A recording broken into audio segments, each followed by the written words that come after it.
Hello guys! Magandang araw po sa inyo lahat. So ito yung sinakyan namin barge. First time ko makasakay ng ganito. Dahil sinundo ako nila Sir Paul, yung biyahero, papunta kami ng Samal Island. So galing kami ng Taluytoy, doon pala Irene. Punta kami ng Davao City.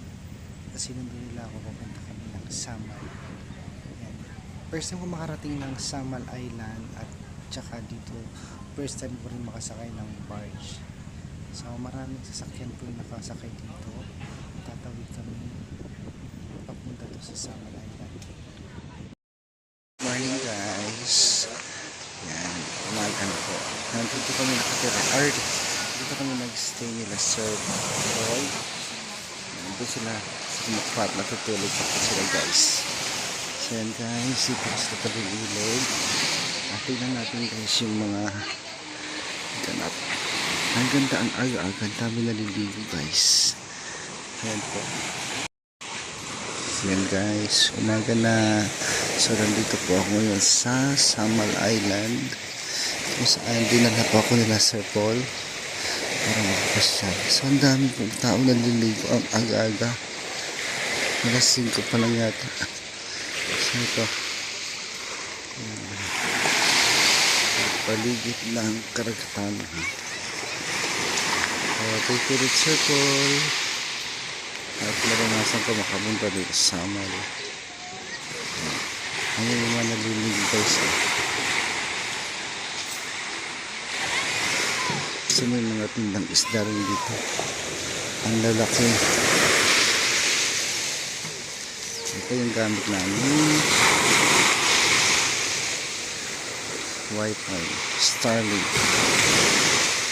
Isang alon guys. Pamatay sa kapag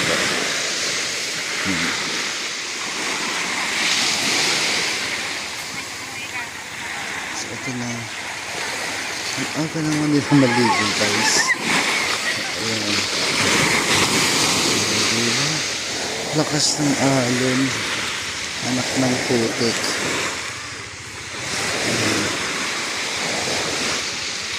Parang madumi yung ilog ay yung dagat. Diba? So ito guys. Ayan. Aga dami na naliligo dito guys.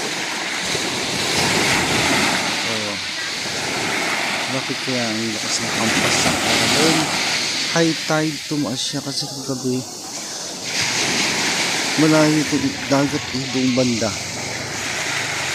Nandito na siya malapit sa ano. Diba?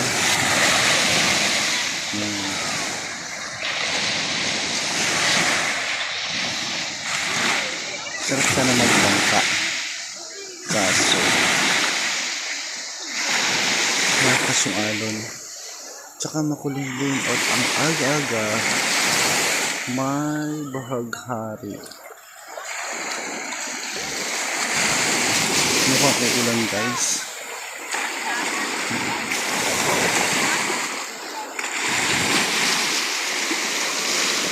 Bali ako yun sa taas. Nandito na rin sila nag-ibig siguro sa hugas.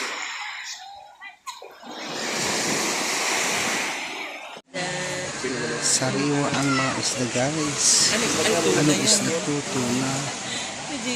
Ito masarap. Ngayon ako nakakita nito. Anong isda to? Ito yun. Pang aquarium to ah. Ito si sariwa din. Ayan si Sir Peter Paul. Mas sariwa siya. Mas sariwa siya kumpara dito. Anis. Apa yung may sabaw dara? Oo, kana. Ito yung mga buyer. Bili na po kayo. Danggit dili mo mukha na. Ang laki naman ito. Oo, wala danggit din yun. Diba? Ang ganda. Kila mga lang Sarap sana isigang. Nice.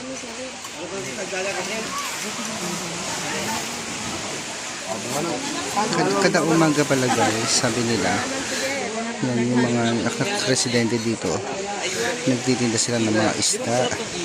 So ito kasama ko pa rin po si Sir Paul, si Mang Ellie. Yan, dito kami guys tumuloy ng magdamag. Sarap kasi naka-aircon. Yan. Ang daming bumibili kanina dito guys, hindi ako makalapit. So ito naman yung gilid ng karagatan. So ang aga-aga pero ang daming naliligo mula doon sa dulo guys. Nagbababad sila. Mamaya kita-try din namin ni Sir Paul. Tinanong ko nga si Peter Paul kung maalat yan. Siyempre maalat yan sabi niya. Sorry guys, grade 2 pa ako mula nung naranasan ko maligo sa dagat sa Samar, sa Tinambakan, Samar, Calbayog City. Shout out na rin po sa mga kamag-anak ko dyan sa Tinambakan, Samar, yung mga Kanaman family. Yan, ito po yung kahabaan ng resort kung saan kami narito ngayon. Buti na lang po, dinala ko nila Sir Peter Paul dito, Sir Paul at Mang Eli. Mula Taloytoy, dinala ko doon ang haba ng biyahe hanggang hapon. Mula tanghali hanggang hapon, dire-diretso po. Ito na po. Ito yung tatlo kong kasama. Ang PBT, Sir Paul, Mang Eli at si Sir Peter Paul. Thank you ulit guys sa walang sawang support po ninyo sa akin, sa mga viewers. Thank you po.